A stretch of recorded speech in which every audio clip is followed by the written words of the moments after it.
My name is Brittany Baldwin. I'm a junior at Hillsdale College and an American Studies major. I am currently interning at the Heritage Foundation as part of the Washington Hillsdale Internship Program. Paul Moreno is a senior fellow with the Kirby Center, the William and Bernice Grucock Chair in Constitutional History, the Dean of Faculty, and an associate professor of history at Hillsdale College. He has earned his BA magna cum laude and his MA at the State University of New York at Albany, and his PhD in history from the University of Maryland at College Park. Dr. Moreno has served as a John Olin Jr. Fellow and as a James Madison Fellow at Princeton University. He has published widely in journals such as Law and History Review, the Journal of Southern History, and the Journal of Policy History. He has also contributed to numerous encyclopedias, including the Heritage Guide to the Constitution and the Encyclopedia of Labor and Working Class History. His book includes Black Americans in Organized Labor, A New History, and From Direct Action to Affirmation Action, Fair Employment Law and Policy in America. Please join me in welcoming Dr. Paul Moreno, who is speaking on the topic of how our economic liberty has been diminished.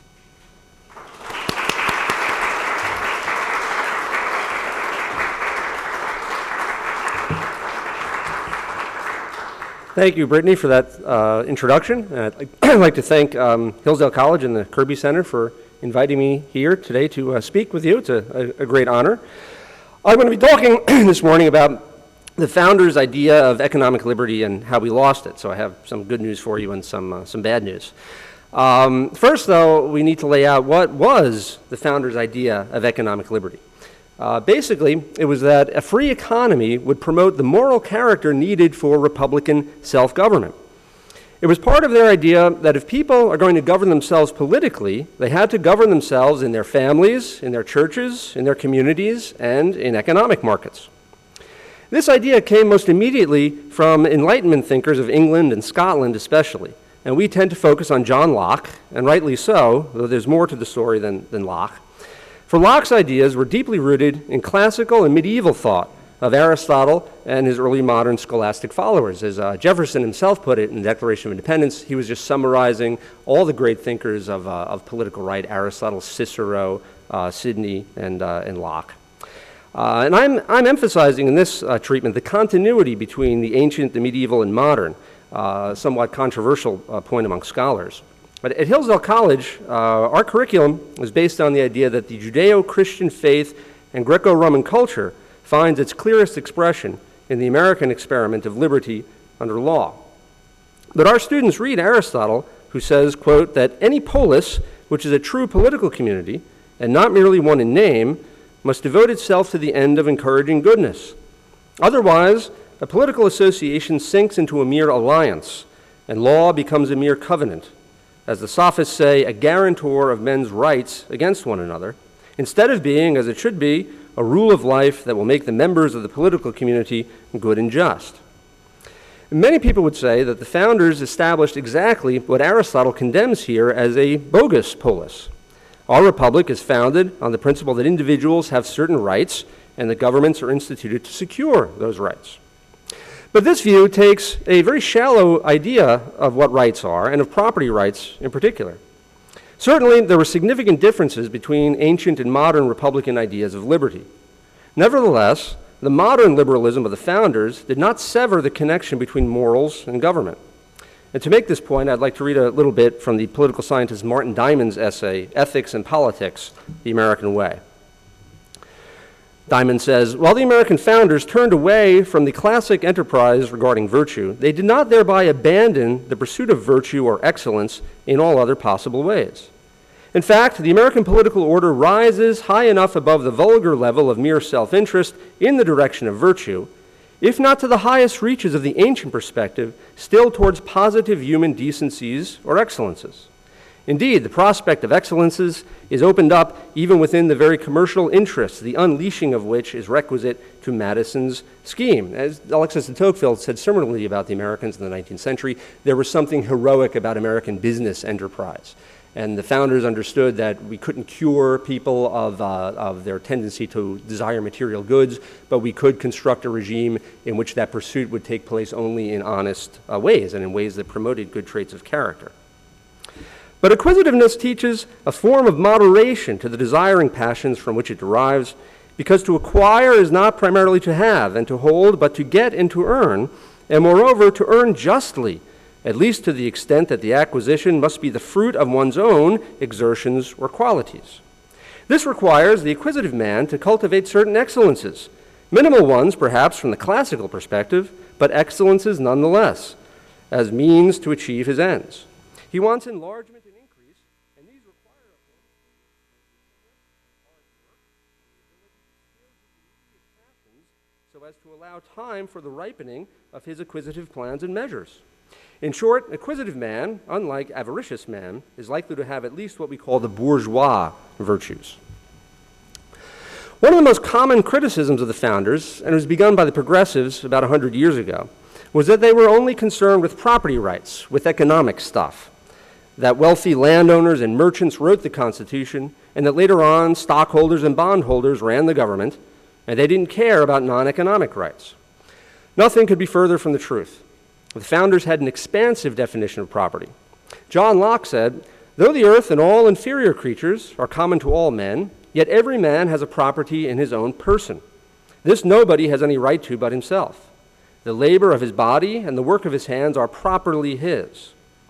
When Locke wanted to talk about material possessions, land, chattels, cash, or jewelry, he used the term estates. Locke also gave us the famous labor theory of value, by which one came to possess something by mixing one's labor with it. James Madison held a similar view. In 1792, he wrote the essay that Congressman Spence just quoted from, explaining that the term property embraces everything to which a man may attach a value and have a right, and which leaves to everyone else the like advantage. A man has a property in his opinions and the free communication of them. He has a property of peculiar value in his religious opinions and in the possession and practice dictated by them. He has a property very dear to him in the safety and liberty of his person. He has an equal property in the free use of his faculties, or talents we would say, and the free choice of objects on which to employ them. In a word, as a man is said to have a right to his property, he may be equally said to have a property in his rights. The Constitution meant to protect those rights, our talents, beliefs, and opinions, as well as our material possessions, because these possessions came from nature and from nature's God. In a free and just society, we would all have the liberty to use our property for ourselves, our families, and our communities. Material reward would be the product of virtuous behavior, and if we used our property to indulge in vicious behavior, we would probably lose it. The founders also understood that, since God and nature distributed talents unevenly, social and economic inequality would result even in, or we might say especially in, a fair and just society. Madison said in the 10th Federalist that, quote, "The diversity in the faculties or abilities of men from which the rights of property originate is an insuperable obstacle to a uniformity of interests. As a result, interest group factionalism is inevitable in Republican governments. But," he said, "the protection of these unequal faculties is the first object of government." Madison goes on to talk about the various ways in which the proposed Constitution would help prevent such destructive factionalism of the kind that the founders had seen in most of the states in the 1780s. Most of these factious activities involve state legislatures enacting laws to relieve debts. In the 10th Federalist, Madison explained how one element of the Constitution, the idea of the extended republic, would help prevent the tyranny of a majority faction. "A rage for property," he said, "for an abolition of debts, for an equal division of property, or for any other improper or wicked project, will be less apt to pervade the whole body of the Union than a particular member of it." Other features of the Constitution, the separation of powers, checks and balances, federalism, and the enumeration of legislative power, and an independent judiciary would also help. Several particular provisions of the Constitution addressed economic justice, The wicked project of paper money, for example, was forbidden to the states in Article 1, Section 10. And most important, states were forbidden to pass any laws impairing the obligation of contracts, language that was taken from the Northwest Ordinance. The Supreme Court under John Marshall was especially vigorous in using the contract clause to prevent state legislation that redistributed property in a way that Marshall said, quote, destroys the confidence of man in man and made it impossible to lend or invest.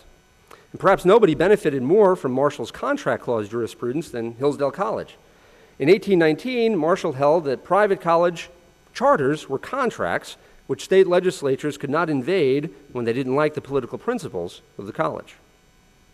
Marshall and his successor, Roger Taney, who would have gone down in history as a great jurist had it not been for the Dred Scott decision, preserved the constitutional safeguards of a free economy. The result was astonishing economic growth in America before the Civil War.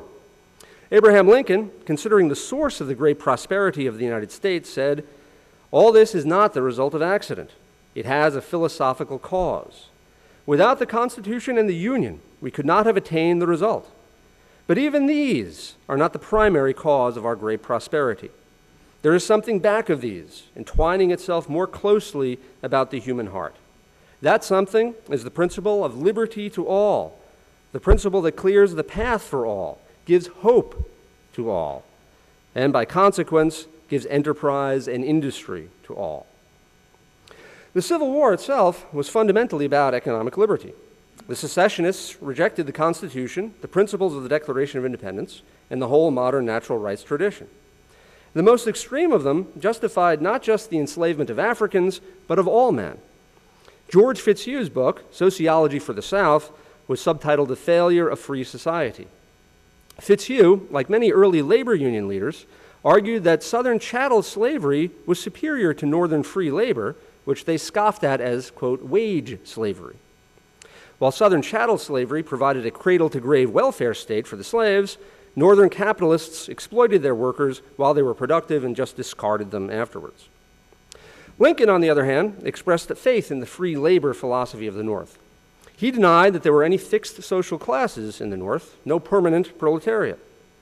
A man could begin by working for others and, if he practiced the bourgeois virtues, eventually rise to be self-employed and eventually to employ others.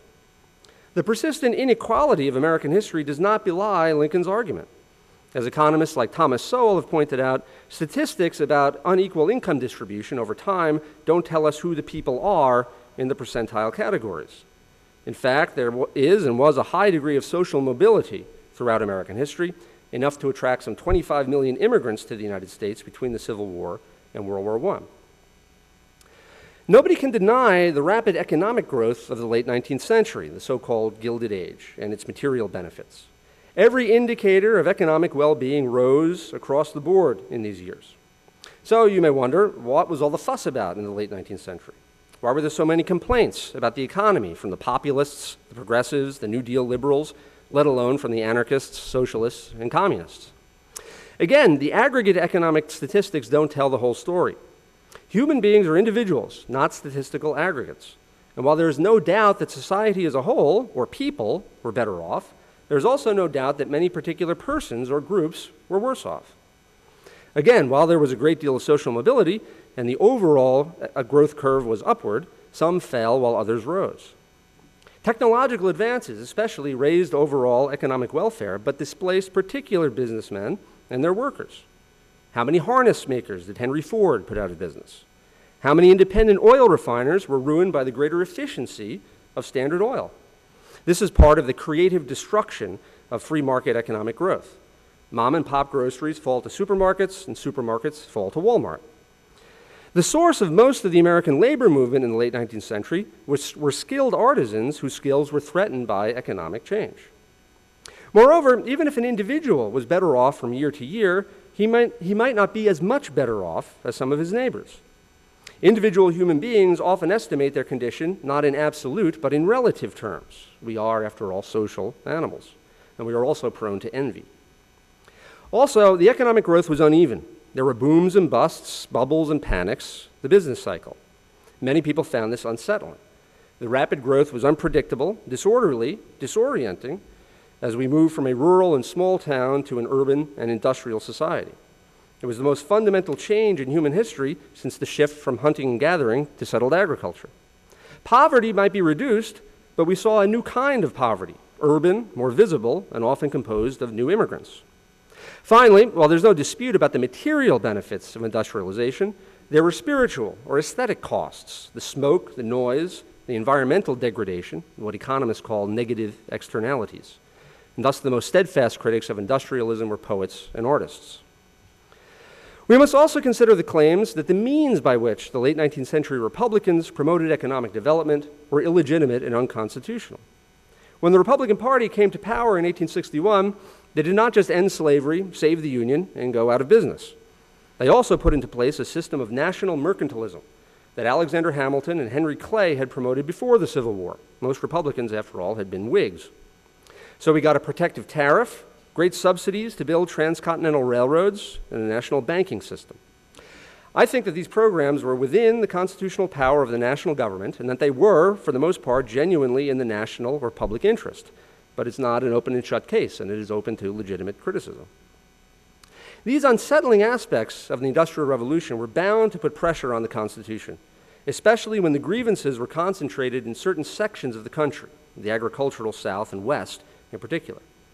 There were innumerable cases where interest groups called upon the government to do something to relieve their economic distress. There were countless examples, but one of the best is the dairy farmers' campaign against margarine, commonly called oleomargarine back then. Oleomargarine was invented by a French chemist shortly after the Civil War, and this animal fat substitute for butter retailed at about half the price of butter. The dairy lobby made all kinds of extravagant claims about the harmful effects of oleo and that it was colored yellow and sold fraudulently as butter. The dairymen tried to tax it out of existence or to require that it be colored pink or blue to repel customers. The term for laws like this was class legislation, the use of public power not for the public good, but for a private interest, a faction in Madisonian terms. The federal courts were the most important protector of economic liberty in the late 19th century, when most class legislation emanated from the states. But it is important to recognize that the federal courts only rarely overturned such acts. The progressives later depicted the federal judiciary as routinely using the 14th Amendment to strike down state socioeconomic regulations at the behest of big business.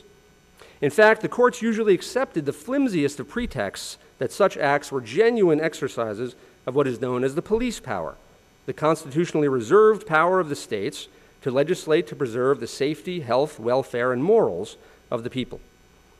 The poster child for this alleged laissez-faire jurisprudence is Lochner against New York, a 1905 case in which the Supreme Court overturned a law that limited the number of hours that bakers could work. Historians have lately come to recognize that decisions like Lochner were in fact rare, but they have still not recognized that the act in question was indeed a piece of class legislation. In this case, large unionized bakeries, mostly composed of older Western European immigrants, were trying to limit the competition of non-union bakeries using newer immigrants from Eastern Europe. Just this year, Professor David Bernstein of George Mason University has published a book called Rehabilitating Lochner, Defending Individual Rights Against Progressive Reform, that tells the whole story. In fact, the typical case of the era was not Lochner, but Plessy against Ferguson, in which the Supreme Court blithely accepted Louisiana's argument that segregating the races on streetcars served the legitimate purpose of maintaining peace between the races. But from time to time, the court did give expression to the fundamental founding-era principles of property rights when it struck down state legislation. For example, when the Louisiana state legislature dealt with the genuine public health problem of butchers who simply dumped their waste into the Mississippi River upstream from a populous city, it did so by establishing a monopoly slaughterhouse, the incorporators of which appear to have bribed the legislature to grant them the privilege. The Supreme Court narrowly upheld this ordinance, but Justice Stephen Field in his dissent provided a ringing defense of natural rights. He said, "By the Louisiana law, the right of free labor, one of the most sacred and imprescriptible rights of man, is violated. Grants of exclusive privileges are opposed to the whole theory of free government, and it requires no aid from any Bill of Rights to render them void. That only is a free government, in the American sense of the term, under which the inalienable right of every citizen to pursue his happiness is unrestrained except by just, equal, and impartial laws." The last stand of the old regime of property rights can be seen in the response to the Depression of 1893. Grover Cleveland was president, a Democrat who was more faithful to the principles of economic liberty than most Republicans. He responded to the crisis by refusing to promote inflation, to maintain the government's credit in the gold standard, and to use federal forces to prevent the American Railway Union from paralyzing the national transportation system. The Democrats repudiated Cleveland in 1896 and nominated William Jennings Bryan, but Cleveland's principles triumphed when the American people returned the Republicans in that election. The principal cause of the decline of economic liberty after this, in the 20th century, was the rejection of the founders' philosophical belief about the source of rights. We saw the defeat of a similar challenge to those principles in secession and the Civil War, but in a sense, the losing side in the Civil War ended up winning the intellectual argument later in the century. The intellectual movements of the 19th century have been called by various names: materialism, scientism, positivism, historicism. They all shared a common premise, that there were no eternal, fixed, absolute truths or standards.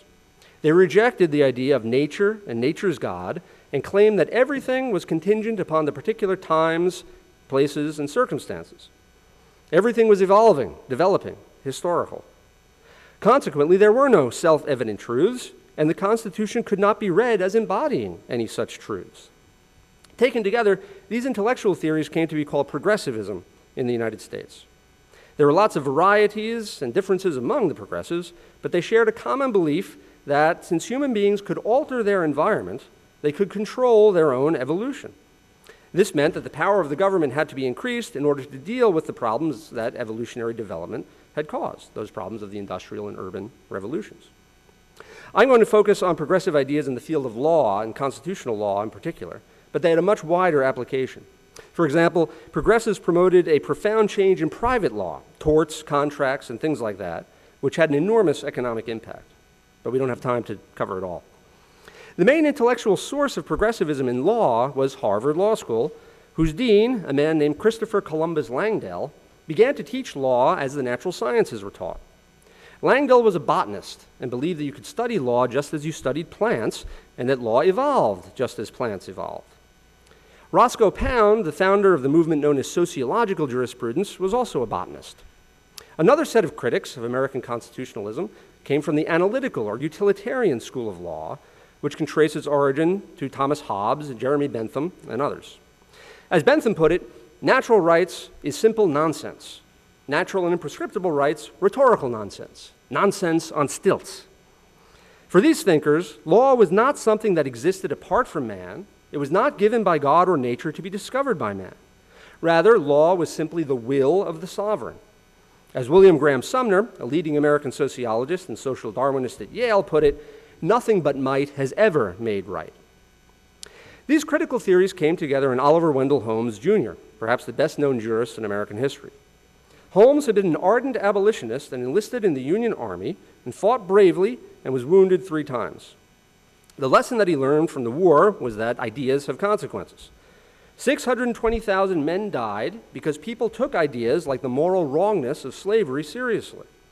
So he concluded that people should not believe in moral absolutes, in self-evident truths, in natural rights. President Theodore Roosevelt appointed Holmes to the Supreme Court in 1902 because he thought Holmes would support the administration's policies, especially on imperialism. Roosevelt was a Darwinist himself and scoffed at constitutional limitations. He wanted to make sure that the liberties of the Bill of Rights were not extended to America's new territories, like the Philippines. Holmes went along with this because he believed that the law had nothing to do with moral principle. He would prefer, he wrote, that every word of moral significance be banished from the law altogether, and other words adopted which should convey legal ideas uncolored by anything outside the law. Manifestly, he said, nothing but confusion of thought can result from assuming that the rights of man in a moral sense are equally rights in the sense of the Constitution and the laws. Thus, Holmes had no problem with class legislation. He said, it is not sufficient condemnation of legislation that it favors one class at the expense of another. For much or all legislation does that. Legislation is necessarily a means by which a body, having the power, puts burdens which are disagreeable to them onto the shoulders of somebody else. Holmes himself admitted that his philosophy came devilishly close to believing that might makes right.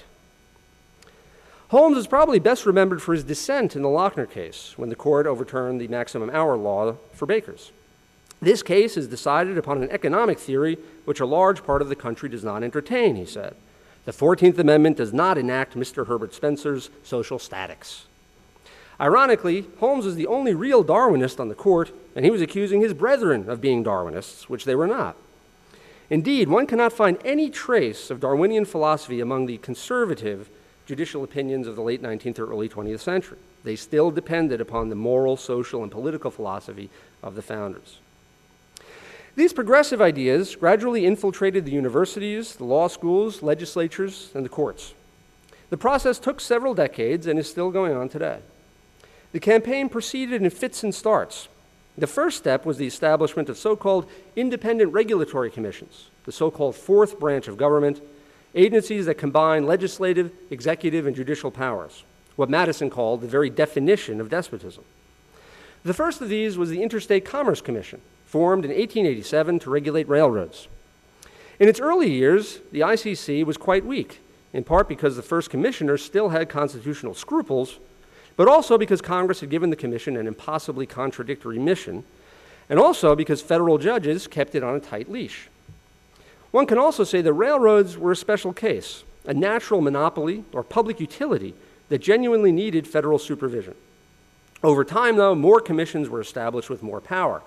The Federal Trade Commission in 1914, the National Labor Relations Board in 1935, the Equal Employment Opportunity Commission in 1964, the list goes on and on. To give you an illustration of the constitutional problem presented by these agencies, let me read this amusing but accurate description of how the Federal Trade Commission works by Boston University law professor Gary Larson.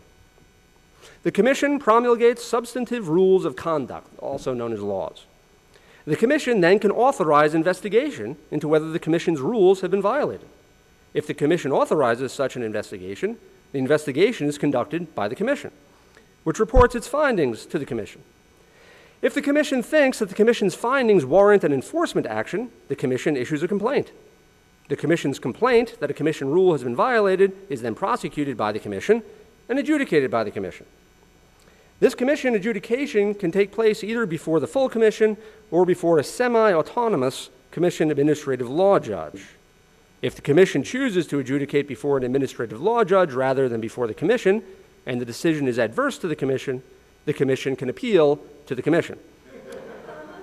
If the Commission ultimately finds a violation, then and only then, the affected party can appeal to an Article III court. But the agency decision, even before the bona fide Article III tribunal, possesses a very strong presumption of correctness on matters of both fact and law. Another source of government power was the extension of Congress's power to regulate interstate commerce into an all-purpose police power. This all started innocently enough. Congress first went after subjects that were overwhelmingly unpopular, making it a crime to transport lottery tickets across state lines. A century ago, no state had a lottery. States prohibited rather than promoted gambling. Or making it a crime to transport women across state lines for immoral purposes. And again, a century ago, nobody defended prostitution. The Supreme Court upheld all of these, but during World War I, it drew the line when Congress applied these powers to goods manufactured by child labor. During the 1920s, the court maintained an uneasy balance as to how far the federal government could take its commerce and taxing powers. Ultimately, these extensions of the commerce power and the administrative state were the most important threats to economic liberty. In the 1920s and the 1930s, the last blocks of resistance in Congress and the Supreme Court gave way, and they accepted every imaginable economic regulation as justified by Congress's power to regulate commerce among the states. It was 75 years ago when President Franklin Delano Roosevelt won a landslide re-election victory and threatened to pack the Supreme Court with 6 new justices sympathetic to the New Deal, that all serious defense of economic liberty came to an end. In April 1937, the court accepted the National Labor Relations Act, commonly called the Wagner Act, by which the federal government established an independent regulatory agency, the National Labor Relations Board, to promote labor unions in the private sector for the time being. It is true that Roosevelt did not get to expand the size of the Supreme Court, and that his outrageous proposal to do so sparked such great popular and congressional opposition as to put an end to the New Deal. But Roosevelt was able to pack the court in the old-fashioned way after deaths and retirements, and the post-Roosevelt Supreme Court buried economic rights pretty effectively. despite some indication of a revival in the 1980s and 1990s. The new constitutional position on economic liberty was expressed in a very famous footnote to a decision in which the Supreme Court upheld a congressional act prohibiting the interstate shipment of filled milk, and this was the dairy lobby at work again. The case was U.S. versus Caroline Products, and the court said, the existence of facts supporting the legislative judgment is to be presumed in cases involving ordinary commercial transactions. In economic regulation, the court would assume that legislation rests upon some rational basis within the knowledge and experience of the legislators. That is to say, the court would accept any but the most wildly irrational basis for congressional economic regulation. But, the court said, there may be narrower scope for the operation of the presumption of constitutionality when legislation appears on its face to be within a specific prohibition of the Constitution, such as those of the first 10 amendments, which are deemed equally specific when held to be embraced within the 14th. Again, an illustration of exactly what Alexander Hamilton warned about when he argued against the Bill of Rights, saying now the presumption is we assume Congress has the power, and if you're asserting a right, you have to prove it by the text of the Bill of Rights. This footnote also suggested that the court would scrutinize statutes directed at particular religious, racial, or national minorities, and would also be alert to prejudice against discrete and insular minorities, which may be a special condition which tends seriously to curtail the operation of those political processes ordinarily to be relied upon to protect minorities, and which may call for a correspondingly more searching judicial scrutiny. Simply put, some rights and some groups were entitled to more constitutional protection than others. The doctrine became known as the preferred freedoms, or the double standard test. The court has developed it largely by applying the Bill of Rights to the states. It has also lately admitted in its abortion jurisprudence that it was applying the due process clause of the 14th Amendment to the states, what is called substantive due process, and which was precisely what the progressives had accused the court of doing before the New Deal to protect economic rights. The difference with the new substantive due process, though, is that it's used for the right groups, for the right rights, and applied by the right judges. This post-New Deal understanding of rights is really a redefinition of the very idea of rights. One can say that the progressives continued to use the founders' vocabulary of rights while they turned the noun into its opposite. Labor leaders in the 19th century often spoke of the worker's right to his job and used this as a justification for the use of violence and strikes, or to argue that unions should be exempt from laws that apply to everyone else. Progressive labor economist John R. Commons thus argued that the right to employment implied the obligation to provide jobs for workers. This idea is especially popular in academic circles. It is the fundamental argument of Cass Sunstein, a colleague of President Obama at the University of Chicago Law School, and now our czar of regulation, and the author of the book, The Second Bill of Rights, FDR's Unfinished Revolution and Why We Need It More Than Ever. The Second Bill of Rights idea derived from two famous speeches that FDR gave, one at the San Francisco Commonwealth Club during the 1932 campaign, and the other his 1944 annual message to Congress. In the Commonwealth Club address, Roosevelt spoke of the advent of enlightened administration, which would redistribute resources in accordance with an economic declaration of rights. In his 1944 message to Congress, Roosevelt said that our rights to life and liberty, the rights of the original Constitution, had proved inadequate to assure us equality in the pursuit of happiness. He claimed that in our day, these economic truths have come to be accepted as self-evident. We have accepted, so to speak, a second Bill of Rights. This Bill of Rights included the right to a job, the right to food and recreation, the right to adequate farm prices, the right to a decent home, the right to medical care, and the right to a good education. Of course, these are not rights at all, not in the sense that the framers and ratifiers of the Declaration of Independence and the Constitution use the term, but they are more properly called entitlements. From the founding until the 20th century, the American regime assumed that government's purpose was to secure pre-existing natural rights, life, liberty, property, association. Everyone can exercise such rights simultaneously. Nobody's exercise of his own rights limits anyone else's similar exercise. Your right to life, or to work, or to vote does not take anything away from anybody else. We can all pursue happiness at once. Entitlements, on the other hand, require someone else to provide me with the substantive good. The right to work, for example, is fundamentally different from the entitlement to a job. The right to marry does not entitle me to a spouse, and the right to free speech does not entitle me to an audience. The New Deal is often described as a constitutional revolution. It was, in fact, much more than that. It involved a rejection not just of the structure and principles of the Constitution, but those of the Lockean theory of natural rights in the Declaration of Independence. That, as Jefferson put it, governments are instituted to secure our rights. Roosevelt envisioned not a new constitution, but a new idea of what Professor Sunstein calls a nation's constitutive commitments. The first Bill of Rights and the second Bill of Rights are simply incompatible. The achievement of the second requires the repeal of the first.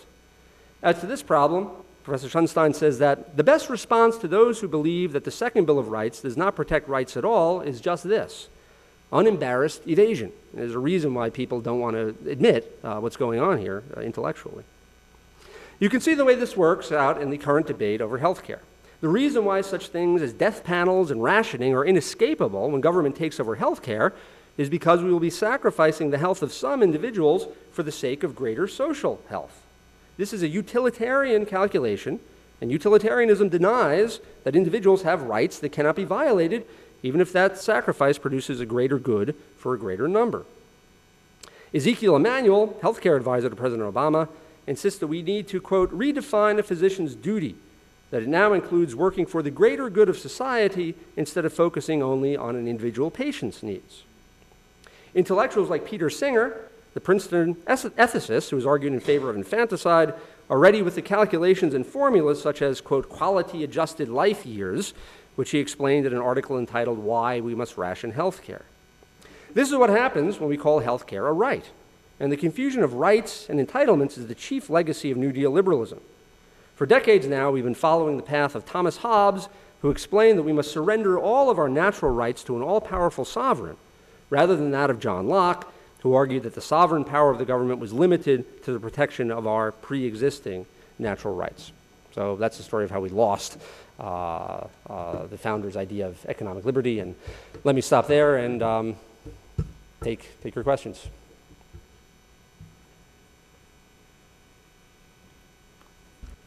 Thank you, Dr. Moreno. I'm actually asking a question on behalf of Tanya, who says, like every good American, I think that equality is one of our foundational principles, but it seems to come into conflict with another important principle, and that is liberty, she says. And then she asks, is there a conflict between the two such that we often look to equality before we look to liberty? That's an excellent question, and it's one that I think throughout the history of politics people have wrestled with. And Alexis de Tocqueville made the observation that Americans they loved liberty and loved equality, but the tendency of democratic peoples was to, if they have to make a choice, to prefer equality. And that was really the great danger that democracies have always been prone to is why don't the many just vote themselves the property of the few? You know, that's sort of and the founders understood that. They read the stories of the fall of the democracies of the ancient world, and part of the way in which the Constitution tries to limit democracy, that the majority can't just do whatever it wants, is what the Constitution is meant to do. That we are, that majority, the will of the majority is not enough to justify a policy. As Lincoln said, a Constitution that does change in accord with public opinion, but nevertheless, a Constitution needs to be something that limits the sovereign power of a majority. In a philosophical sense, though, I think you said people put equality before liberty, and I think that's right. Equality is the basis. We start with the proposition that all men are created equal. And it's from that basic equality that no one is by nature entitled to rule another person that the principles of liberty follow from. So, yeah, equality, I'd say, is prior to liberty. But it has to be equality properly understood. As Lincoln said, the founders believed that the principle of human equality, of course, condemns slavery, but it doesn't mean that all people are equal in all respects. And the classical distinction between equality of opportunity on the one hand and equality of outcomes is the fundamental difference. Just as when we talk about liberty, the difference between liberty and license is one that we need to keep in mind. Kenneth Spence from Dallas, Texas. Do you think that the bourgeois virtue of the founders that you mentioned at the beginning do you think that a level of virtue higher than that would have provided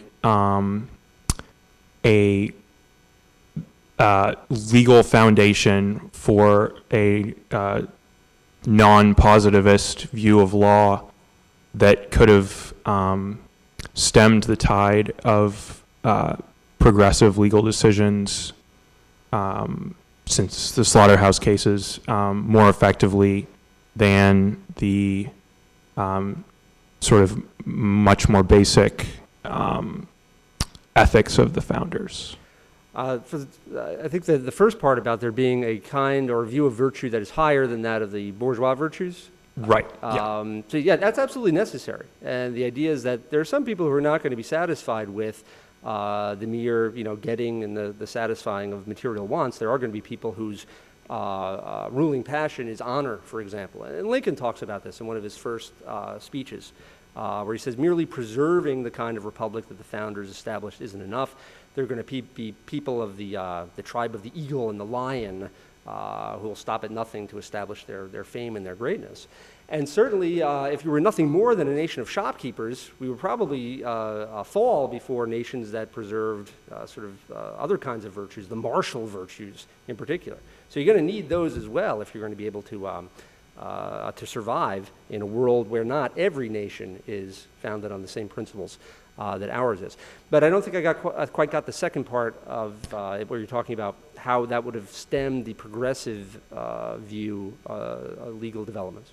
Right. So if the progressive legal view being the might makes right sort of positivist, and the alternative to that being law with based on some sort of natural morality, do you think if the sort of the morality of the founding had been something more substantial than the bourgeois virtue, that could have provided a stronger morality from which to base a sort of natural law view of our jurisprudence? Well, I think if you look at Holmes, you have an interesting illustration where here's a guy who believed very deeply in what Lincoln said was the pre-constitutional principles of equality and liberty. That slavery was just wrong. And Lincoln, in his debates with Douglas, was warning against exactly that kind of positivist, sort of philosophy of Thrasymachus, that might makes right.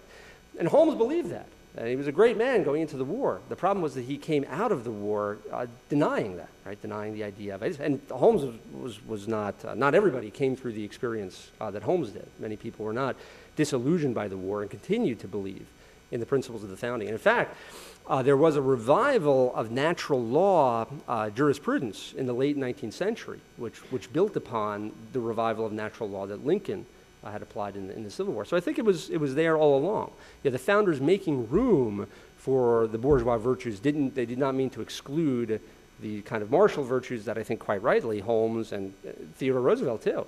That, in a dangerous world, it's nice to have some citizens who have some martial virtues. I'm Katie Batchelder. I'm a student at Hillsdale College. My question is, how does the 17th Amendment affect the United States, and how are we still a union if the states don't have direct representation in the federal government? Yeah, that's another excellent question. In a way, the progressives' idea also was one of unvarnished democracy, right? They disputed that all of the constitutional mechanisms that were built into the Constitution that in any way infringed upon democracy, they were opposed to. So they preferred things like not only the direct election of senators, but the recall of elected officials, the referendum, and the initiative. One of the biggest controversies with regard to property rights was Theodore Roosevelt's proposal in 1912 that we be able to recall unpopular judges or judicial decisions, especially that affected economic regulations. So the 17th Amendment would be part of this attempt by the progressives to do away with anything that could limit the will of the majority, right? So I think that the federal element within the 17th Amendment was just one way in which the Constitution tried to make democracy workable. And by giving the states, as states, a place within the constitutional system, that was a very important a way in which you limited the power of just sort of national majorities. Because even to this day, the American people have still never acted as one aggregated mass. We still act within our states. when we act. So the idea of having the direct election of senators, if you wanted a sort of an unlimited democracy, well, then why would you have still these senators represent such disparate populations? Why have the people of Delaware elect 2 senators and have the people of California elect 2 senators if you really were a thoroughgoing Democrat? Then you'd have to do away with the other part of equal suffrage in the Senate. And you can't do that without getting Delaware's own consent, which they're not likely to give. So in a way, it was an impossible part of the progressive project of unshackling democracy. The real claim that the progressives made was that the state legislatures who chose the senators had become the tools of big business and of the political parties. And those were the real targets of the progressives in the 17th Amendment. So it would be certainly a way of restoring limited government and a federalism if we didn't have the 17th Amendment. It was one of the principles that the founders recognized, and economically turned out to be the case, was what's sometimes called competitive federalism. That if one state wanted to experiment in some kind of social or economic legislation that was economically counterproductive, business would have the option of moving to another state where the climate was friendlier. And that principle has given way to national standards that forbid the states to compete with one another in the economic market, and the replacement of competitive federalism with so-called cooperative federalism is another step towards a centralization and nationalization of economic questions. Thank you. This question comes from Linda, who is one of our online viewers. She says, I often hear that the founders envisioned America as a commercial republic. Does the Constitution enshrine the free market as the basis of the American Republic? That term, the commercial republic, is one that's used by the scholars from whom I took many of these ideas. And essentially, yes, that they could. There were some of the American founding generation, people like Samuel Adams, who said, "Oh, the American Revolution. Here's our chance to purge ourselves of corrupt commercial interests, right? And we can establish the United States," as he called it, as a Christian Sparta, right? And there was this debate in the founding period, and you do find people whose sort of commitment to classical, ancient ideas was so great that they really imagined America reviving some of those classical principles. But I think the predominant view among the founders was, no, we're already too far gone. We've already become a commercial people. And the recognition of, again, the moral and social benefits of acquisitive economic activity makes the American founding more modern. Again, I wanted to emphasize that the connection was not lost completely. And Madison, I forget which number of the Federalist Papers, says, we are basing this Constitution on this idea that, I think as Congressman Spence put it, that human nature is fixed and it's flawed, right? And we have to have protections against human vice. We don't build governments on the basis that men are angels, and we can't turn them into angels. Nevertheless, he said, there is a sort of a minimum amount of virtue that Republican governments require that needs to be cultivated and developed. I think Madison's belief was that a free market, an extended market especially, in the economy would promote those kinds of virtues. Adam Smith made the argument more explicitly in The Wealth of Nations. And again, the founders were familiar with this sort of moderate enlightenment of the Scots especially. Madison also used the argument for religious toleration on the same grounds, that religious liberty would be most protected where you had a proliferation of religious freedom and religious sects. No one of them would be likely to oppress the others. And so it took a long time to overcome the Western idea that there ought to be one Orthodox church established, as Massachusetts still had in the 1780s, to this idea that religion would actually benefit from religious liberty. So I think they also recognize that politics, republicanism, could also benefit from economic liberty. The classical view, though, was very suspicious of commerce, of luxury, acquisitiveness being morally corrosive and leading to, effeminacy was the term they always used back then, decadence. But the American regime, I think the American founders, didn't have to be that way. Okay? And this did make us a distinctly modern republic. This will be our final question. It comes from an online viewer, Paul from Albuquerque. He asked, it appears to me that federal control over the economy has followed the heels of terrible Supreme Court decisions. What is the best way for the American people to overturn and roll back blatantly unconstitutional rulings? Another good question. Again, the Supreme Court was once, again, sort of the last holdout, and it really is sort of the 1937 term where the Supreme Court finally gives way and says there are no longer, any limits to what Congress can do. It would be difficult to, well, actually, there was a start in the 1980s and 90s under the Rehnquist Court where they began to breathe life into those parts of the Constitution that explicitly talk about property rights. The first of these was the Takings Clause of the Fifth Amendment. Now, it's true that if you read the Bill of Rights, most of the Bill of Rights do have to do with non-economic rights, criminal procedure things, freedom of speech, and things like that. But there is the Takings Clause in the Fifth Amendment, and that provided the basis on which, if the argument is that the preferred freedoms are those that are actually mentioned in the Bill of Rights, well, there you've got one that does protect economic rights. And the states have taken that further. Many states now have standards that protect property against taking even more vigorously than the federal courts do. So there are places in the Constitution where you could, on a textual basis, revive the defense of economic liberty. But ultimately, don't count on the courts for too much. There's only so much they can do. Unless the political branches and the citizens and voters are awakened and begin to take the principle of economic liberty more seriously. It has to be the political ones rather than the judiciary. I think the courts it's been exaggerated how much they defended property rights, 100 and so years ago. I think their contribution to a lot of the dismantling of other elements of the police power in more recent years has also been exaggerated. So I think conservatives often stake too much on how much courts can do, and it's based on a mistaken belief in how much they've done.